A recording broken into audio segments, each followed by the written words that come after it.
Hello friends, कैसे हो आप सब। आज हम करेंगे चैप्टर 4 जो कि है कंबशन एंड फ्लेम यानी दहन और ज्वाला। तो इस चैप्टर में हम बात करेंगे कि दहन क्या होता है और फ्लेम यानी ज्वाला क्या होती है, किस चीज़ से ये पैदा होती है, उत्पन्न होती है, प्रोड्यूस होती है। तो चलिए शुरू करते हैं। तो देखिए, कंबशन एंड फ्लेम यानी कि कंबशन एंड फ्लेम क्या होता है, दहन और ज्वाला क्या होती है। तो आप आपने लास्ट चैप्टर में पढ़ा है कि किस किस प्रकार के ईंधन होते हैं और हम उसका क्या क्या प्रयोग करते हैं। ठीक है, तो जैसे कोयला, पेट्रोल, डीजल है, एलपीजी और सीएनजी गैसेस हैं, इनके बारे में हमने पढ़ा था। तो आज हम इसके बारे में विस्तार से पढ़ेंगे कि कैसे उसका कंबस्चन यानी दहन होता है और कैसे ज्वाला उत्पन्न होती है। तो चलिए शुरू करते हैं। We use different kind of fuel और वेरियस पर्पज एट होम यानी कि जो संसाधन है, ईंधन है, उनका हम क्या क्या उपयोग करते हैं घर पे या फ्यूल के तौर पे यानी कि ईंधन के तौर पर। इन इंडस्ट्री यानी उद्योग, एंड फॉर रनिंग ऑटोमोबाइल यानी कि रनिंग ऑटोमोबाइल क्या होते हैं, व्हीकल्स जितने भी होते हैं साधन, उनको ऑटोमोबाइल बोलते हैं। Your list will be contain fuel यानी हमारी लिस्ट में क्या क्या फ्यूल्स होंगे, ईंधन होंगे, वो है काउ डंग यानी जो गोबर के उपले बनते हैं उनके बारे में, और वुड यानी लकड़ी, कोयला, चारकोल, पेट्रोल, डीजल और कंप्रेस्ड नेचुरल गैस यानी सीएनजी और एलपीजी के बारे में भी हम देखेंगे। ठीक है, तो हम घर पर, उद्योगों में और ऑटोमोबाइल चलाने के लिए विभिन्न प्रकार के ईंधन या विभिन्न उद्देश्यों का उपयोग करते हैं। आपकी सूची में गोबर, लकड़ी का कोयला, पेट्रोल, डीजल, संपीड़ित प्राकृतिक गैस आदि जैसे ईंधनों का उपयोग करते हैं। ये जो चारकोल होता है, ये क्या होता है कि जो हम लकड़ी से कोयला बनाते हैं इंस्टेंटली यानी तुरंत, जैसे लकड़ी को जला के उसको पानी डाल के बुझा के उसको जो कोयला बनता है उसको चारकोल बोलते हैं। और ये जो कोल की बात हो रही है, ये जो हम लास्ट चैप्टर में पढ़ा था आपने, कोल एंड पेट्रोलियम में, उस कोल के बारे में। तो सबसे पहले हम यहाँ बात करेंगे कि व्हाट इज कंबशन यानी दहन क्या है। दहन का क्या मतलब होता है? दहन का मतलब होता है किसी चीज का जलना, और उसके जलने से कुछ उत्पन्न होता है। वो है क्या है? उत्पाद उत्पाद है, उस चीज का जलने पर उत्पाद पैदा होते हैं। तो सबसे पहले हम यहाँ देखेंगे कि एक मैग्नीशियम की जो पट्टी है उसको जलाया जाता है तो ऐसे रोशनी पैदा होती है, उसके साथ कुछ गैसेज निकलती हैं। तो देखिए, वी लर्न दैट, हमने क्या सीखा, magnesium burns to form magnesium oxide यानी मैग्नीशियम जलती है तो मैग्नीशियम ऑक्साइड उत्पन्न होती है। मैग्नीशियम ऑक्साइड क्या है? ये है गैस। ठीक है, and produce heat and light. आप देख रहे होंगे यहाँ पे कि लाइट भी प्रोड्यूस हो रही है और हीट भी प्रोड्यूस हो रही है। Charcoal burns in air, charcoal को जब हम जलाते हैं, we know that charcoal too burns in air producing carbon dioxide यानी कि जब हम कोयले को जलाते हैं तो CO2 गैस यानी कार्बन डाइऑक्साइड, यह है CO2 गैस क्या है? उत्पन्न होती है। हीट भी मिलती है हमें और लाइट भी, क्योंकि उसको जलाने से रोशनी भी होती है। हमने सीखा कि मैग्नीशियम जलकर मैग्नीशियम ऑक्साइड पैदा करता है और गर्मी और प्रकाश पैदा करता है। लकड़ी का कोयला हवा में जलता है। हवा में जलने का मतलब है कि हम खुले में उसको जब जलाते हैं तो वहाँ पे एयर की प्रेजेंस रहती है यानी हवा वहाँ पे मौजूद होती है। हम जानते हैं कि कोयला भी हवा में जलकर कार्बन डाइऑक्साइड यानी CO2 गैस प्रोड्यूस करता है और उसके साथ क्या करता है? ऊष्मा यानी हीट एंड प्रकाश, प्रकाश क्या होता है? लाइट उत्पन्न करता है। जैसे हम भोजन करते हैं वो भी अपघटित होकर ऊष्मा उत्पन्न करता है जिससे हमें एनर्जी मिलती है। ठीक है, ये सारा प्रोसेस कहाँ होता है? माइटोकॉन्ड्रिया में होता है, हमारी बॉडी में माइटोकॉन्ड्रिया में होता है। माइटोकॉन्ड्रिया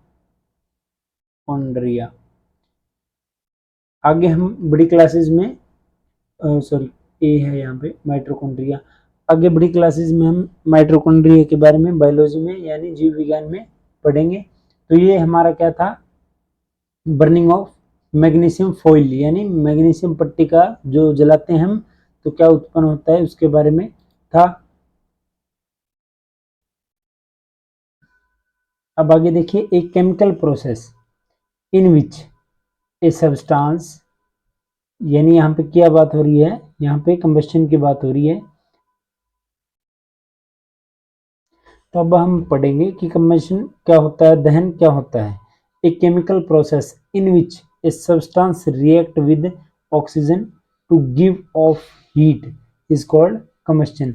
यानी आपको सिंपल वे में अगर मैं बताऊं तो कोई चीज है वो जलती है तो उसके लिए कंपलसरी यह होता है, जरूरी यह होता है कि वहां पे ऑक्सीजन की प्रेजेंस हो, और ऑक्सीजन की प्रेजेंस में जलने के बाद जब वो हीट उत्पन्न करता है, लाइट उत्पन्न करता है, तो वहां क्या होता है, उस मटेरियल का कंबस्शन होता है। और ये प्रोसेस क्या होता है, केमिकल प्रोसेस। केमिकल प्रोसेस क्यों होता है, रासायनिक प्रक्रिया क्यों होती है, क्योंकि इसमें जो उत्पन्न होने वाला उत्पाद है वो जो पहले उत्पाद था सेम वैसा नहीं है, और जो उत्पन्न उत्पाद है उसको हम फिर से जो शुरू में हमने केमिकल या सब्सटेंस लिया था, ईंधन लिया था, उसमें चेंज नहीं कर सकते, कन्वर्ट नहीं कर सकते, इसलिए क्या है, केमिकल प्रोसेस है। The substance, the substance that undergoes combustion is said to be combustible, यानी कि जिस पदार्थ का दहन होता है उसे दहनशील पदार्थ कहा जाता है। It is also called a fuel, यानी इसी को हम ईंधन कहते हैं, क्योंकि जब ईंधन जलता है तभी हमें ऊष्मा उत्पन्न होती है, हीट उत्पन्न होती है, वो मिलती है। द फ्यूल में सॉलिड, लिक्विड और गैस, यानी फ्यूल है जो वो सॉलिड, लिक्विड और गैस तीनों फॉर्म में हो सकता है। सॉलिड की हम बात करें तो कोल, सॉलिड की अगर बात करें हम तो सॉलिड को हम क्या बोल सकते हैं, सॉलिड कोल हो गया, ठीक है। लिक्विड की बात करें हम तो पेट्रोल, डीजल, पेट्रोल और डीजल, डीजल हो गई। और अगर गैस की बात करें हम तो सीएनजी और LPG, LPG liquid petroleum gas, और सीएनजी यानी कंप्रेस्ड नेचुरल गैस। तो देखिए, वह रासायनिक प्रक्रिया जिसमें कोई पदार्थ ऑक्सीजन के साथ प्रतिक्रिया करके ऊष्मा छोड़ता है दहन कहलाती है। यानी कि ऑक्सीजन के प्रेजेंस में वो कोई भी पदार्थ है वो ऑक्सीजन के प्रेजेंस में ही जल सकता है, इसलिए उसे हम जो प्रोसेस होता है उसे हम दहन कहते हैं। जिस पदार्थ का दहन होता है यानी कि जो पदार्थ जलता है उसे दहनशील कहा जाता है, और दहनशील को ही हम ईंधन भी कहते हैं। ईंधन ठोस, तरल व गैस हो सकता है। ठोस, तरल और गैस तीनों को एग्जाम्पल बता दिए मैंने। कभी कभी दहन के दौरान प्रकाश भी मिलता है, या तो लो के रूप में या चमक के रूप में। अगर हम बात करें मोमबत्ती को यानी कैंडल, कैंडल को हम जलाते हैं तो वहां पे क्या होता है, केमिकल रिएक्शन होती है, यानी केमिकल अभिक्रिया होती है जिससे हमें प्रकाश मिलता है, हीट भी मिलती है, यानी ऊष्मा भी मिलती है। तो अब हम बात करते हैं कि कोई भी पदार्थ जब जलता है तो वो कैसे जलता है, क्योंकि अगर हम किसी लकड़ी को जलाते हैं, सर्दियों में मोस्टली हम कोई लकड़ी को जलाते हैं तो काफ़ी कोशिश करने के बाद ही वो जल पाती है। तो वो एक्चुअल में होता क्यों है, ऐसा इतना टाइम क्यों लेती है, क्योंकि वो उस पदार्थ का ज्वलन ताप है, यानी इग्निशन टेम्परेचर है। यानी कि जैसे लकड़ी की बात कर रहे हैं हम, तो लकड़ी जब तक गर्म होके उस तापमान पे नहीं पहुंचेगी जिस पर वो जलना शुरू होती है, ठीक है, तब तक वो नहीं जलेगी। और उस वह ताप जिस पर वो लकड़ी जलना शुरू हो जाएगी वह उस चीज का क्या कहलाएगा, लकड़ी का ज्वलन ताप कहलाएगा। तो अब देखिए, द लोवेस्ट टेम्परेचर यानी वह न्यूनतम temperature at which a substance catch fire, यानी एक एक लोवेस्ट यानी न्यूनतम वह टेम्परेचर जिस पर कोई पदार्थ आग पकड़ लेता है इज कॉल्ड इग्निशन टेम्परेचर, वह उसका इग्निशन तापमान कहलाता है, यानी ज्वलन ताप कहलाता है। वह न्यूनतम तापमान जिस पर कोई पदार्थ आग पकड़ लेता है, जैसे कि लकड़ी की हमने बात की कि वो पहले गर्म हुई होगी, उसके बाद वो एक टाइम के बाद अपने आप जलना शुरू हो जाएगी, उसे हम क्या कहते हैं, इग्निशन तापमान यानी ज्वलन ताप कहते हैं। ज्वलन ताप कहते हैं। We read that sun produce its own heat and light. Sun produce its own heat यानी अपनी ही ऊष्मा और प्रकाश पैदा करता है। हमें पता होगा कि जो हमारे सौर मंडल में जितने भी ग्रह हैं उनको प्रकाश कहाँ से प्राप्त होता है, तो वो होता है सूर्य से। और सूर्य से जो हम सोलर पैनल लगा के जो सूर्य ऊर्जा उत्पन्न करते हैं, सौर ऊर्जा उत्पन्न करते हैं, वो क्या है, उसकी हीट से उत्पन्न होने वाली एनर्जी है। उससे हम इलेक्ट्रिकल इम्प्लीमेंट्स हम यूज कर सकते हैं। When the clothes of a person catch fire, the person is covered with a blanket to ignite fire। यानी कि आपने देखा होगा कि जब किसी व्यक्ति को आग लग जाती है, उसके कपड़े जलने लगते हैं, तो हम क्या करते हैं कि उसको कंबल से लपेट लेते हैं ताकि आग को बुझाया जा सके। ऐसा क्यों होता है? क्योंकि कंबल के अंदर आपको पता है कि जैसे कि ये कोई व्यक्ति है, ये कोई व्यक्ति है मान लो, ठीक है, इसमें आग लग गई, तो उसके बाद क्या होगा, यहाँ पे किस चीज की प्रेजेंस है, यहाँ पे है ऑक्सीजन यानी O2 की प्रेजेंस है। अगर O2 को हम बंद कर दें या उसकी सीमा को बांध दें, तो क्या होगा, एक समय के बाद ऑक्सीजन जल जाएगी और वहां पे और सप्लाई नहीं आएगी, तो आग अपने आप बुझ जाएगी। और जो ऑक्सीजन की हम सप्लाई बंद कर रहे हैं, उसका काम कौन कर रहा है, कंबल, क्योंकि कंबल को डालने के बाद ऑक्सीजन उसको नहीं मिल पाएगी, जिसके कारण आग बुझ जाएगी। तो देखिए, ये व्यक्ति है, इसको कंबल में लपेट रखा है, तो ये कंबल क्या करेगा कि जो इस व्यक्ति के शरीर के ऊपर ऑक्सीजन है वो तो जल जाएगी, उसके बाद नई ऑक्सीजन को यानी एक्स्ट्रा ऑक्सीजन जो कि जलाने के लिए चाहिए हमें, वो रुक जाएगी, जिससे कि है आग बुझ जाएगी।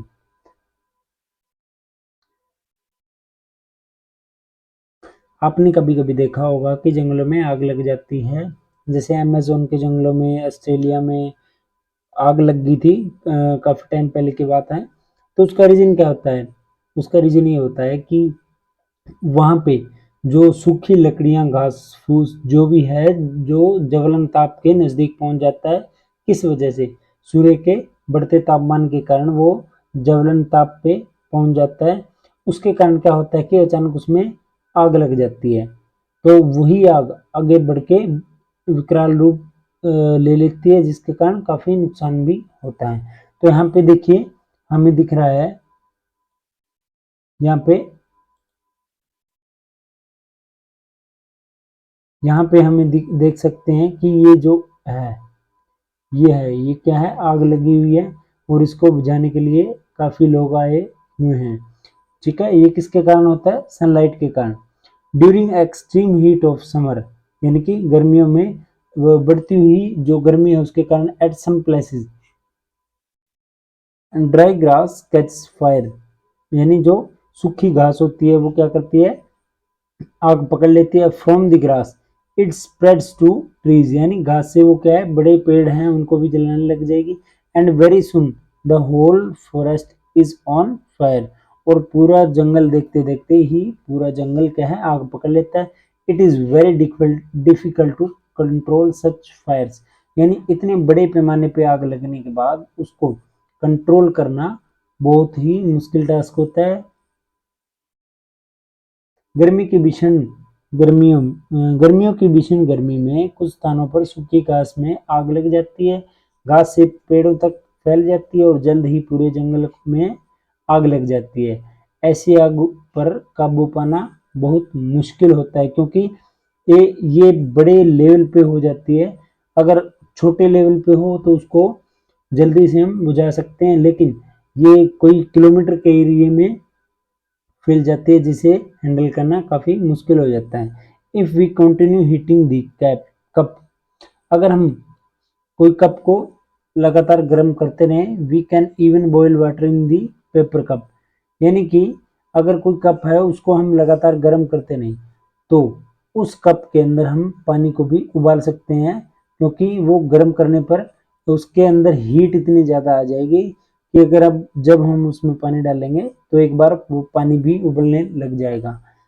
अब बात करते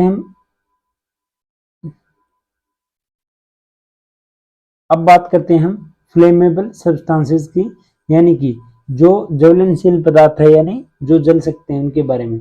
the heat supplied to the paper cup,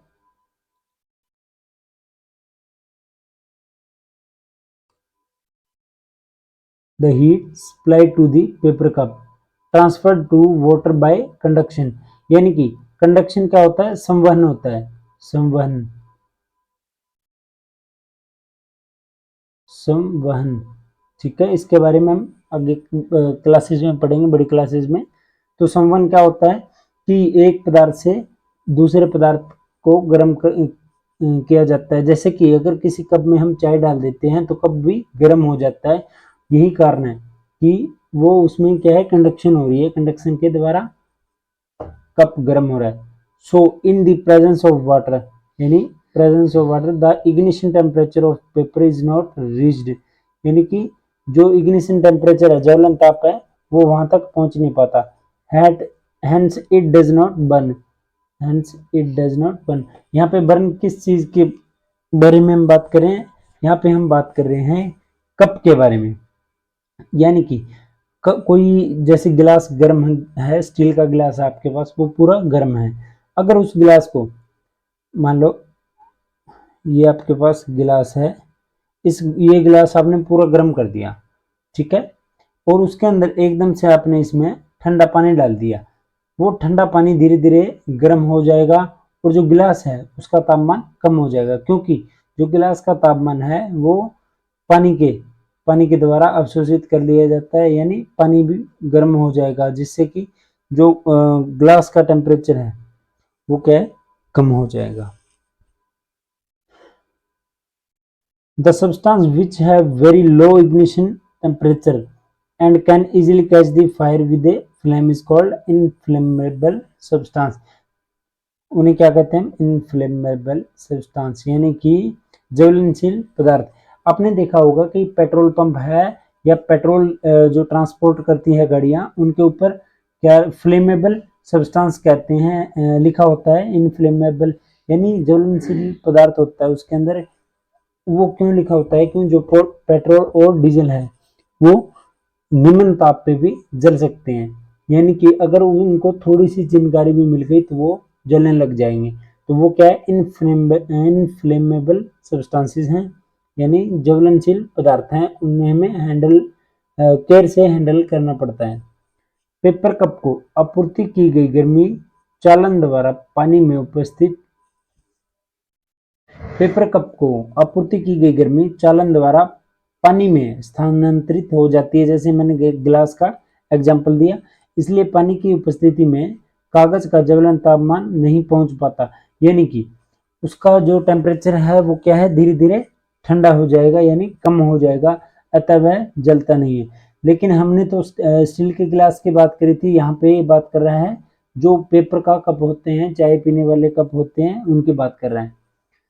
ये वे पदार्थ जिनका ज्वलन तापमान बहुत कम होता है और जो ज्वाला के साथ आसानी से आग पकड़ लेते हैं, जैसे बात की पेट्रोल की, डीजल की, जैसे हमने बात की पेट्रोल की और डीजल की, ये क्या करते हैं, आसानी से आग पकड़ लेते हैं। इन्हें हम क्या कहते हैं, ज्वलनशील पदार्थ कहते हैं।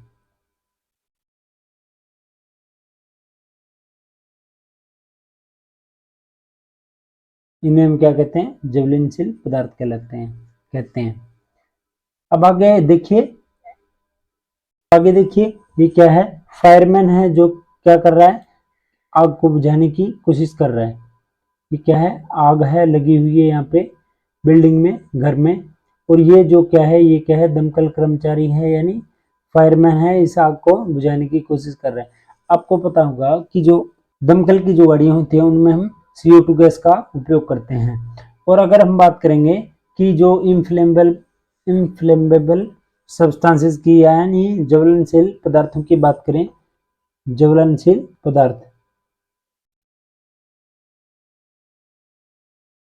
ज्वलनशील पदार्थ कौन कौन से होते हैं, तो उनकी बात करें हम पदार्थों की, तो petrol, alcohol, liquefied petroleum gas यानी एलपीजी की बात करें, CNG भी होता है, डीजल भी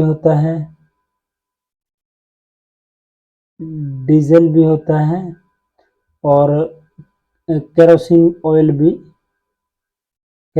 ऑयल की बात करें हम तो वो भी इनफ्लेमेबल में आता है। ठीक है, तो आज हमने ये पढ़ा इतना, और बाकी का हम नेक्स्ट पार्ट में पढ़ेंगे कि दहन कैसे होता है, क्यों होता है। ठीक है, उम्मीद करता हूँ ये आपको समझ में आ गया होगा। Thank you.